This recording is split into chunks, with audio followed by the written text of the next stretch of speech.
The way forward is for the Ruto regime to calm down, stop the arrogance of chest thumping, sit down and talk to the doctors. You cannot say there is no money, yet we see you splashing our money on luxury items. The tea alone taken at State House is enough to meet the doctors' demands. So let's get serious. We call out the Ruto regime for the callousness in handling or mishandling the doctors' strike, thereby causing untold suffering and loss of lives of citizens.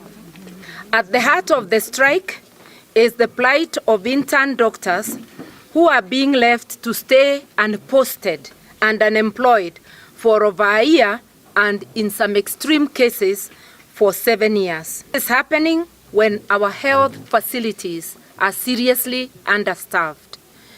In other words, we really need the services of the interns who have now not been posted. It's also happening when our health facilities are ill-equipped. It is unconscionable for the regime to continue splashing taxpayers' money on non-essential luxury items like motor vehicles, new pavilions in State House, fancy umbrellas, to name but a few. Of citizens do not matter to this regime, and that their priority is their own comfort and that of a select few. We condemn this in the strongest terms possible. As Kenyans, we deserve better. The fertilizer scandal is yet another demonstration of callousness of this regime, selling fake fertilizer and seeds which are believed also not to be good enough, therefore fake seeds to farmers, is wishing hunger and death for Kenyans and especially the vulnerable, who are the majority. The fake fertilizer haste suggests a deliberate scheme to lower food production, to increase food insecurity, in order to force starving Kenyans to be at the mercy of food cartels.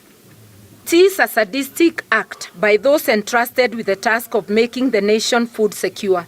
This shows that this regime does not care about its citizens, and its aim is to send Kenya to its deathbed, as food security ought to be at the heart and as a priority for any government.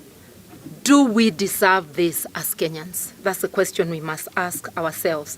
That thousands of families in the Dabibi farm within Naivasha can be dispossessed and face imminent eviction without a word from the regime is surprising, as it is sad.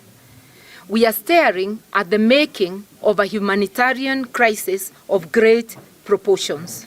Alas, for Dabibi, it is Ruto himself who is said to be the buyer in quotes of the 5,000 acres from a Mr. Kiburi. The curious questions that beg for answers are: when did Ruto acquire this land? How much did he pay? What was his source of money? Because hatujui kama ako na shamba ya pesa. We just want to know that he was a bona fide purchaser. So what was his source of money? Did his due diligence inform him that there were over 40,000 families living on the farm? Because that is something that is known to any member of the public. Any special reason that Dr. Ruto's ownership has only been revealed when he captured state power? Why not before? And now that he has state power, could he consider removing the GSU from Dabibi while ownership issues are sorted out? Otherwise, it appears that there is high-handedness when the man sitting at the helm of the state is unleashing GSU on hapless citizens who are also waiving title deeds. He tells us he has title, but so do the people living in Dabibi. How will it be arbitrated when he is using state power to drive these people away and to make them fear. The Dabibi issue, we are hot on the heels because these are Kenyans, these are Nakuru people that are being displaced. So we really welcome Her Excellency to take over the matter so that we arbitrate on that issue. About the cost of living, people are on their knees. That is the truth. And as Nakuru people, we are very, very unhappy. And we are calling out on this regime that we are not going to allow that one to happen. As has been well and ably articulated, we have the power to recall. We even don't think that the 5 years will come to an end.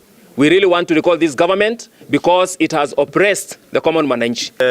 We are on the way in readiness for 2027 because in Kenya, we are not ready to play a second fiddle.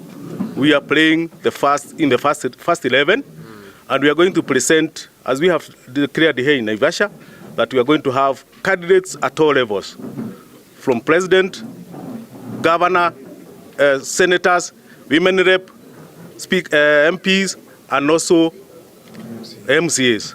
So be ready for us, other counties.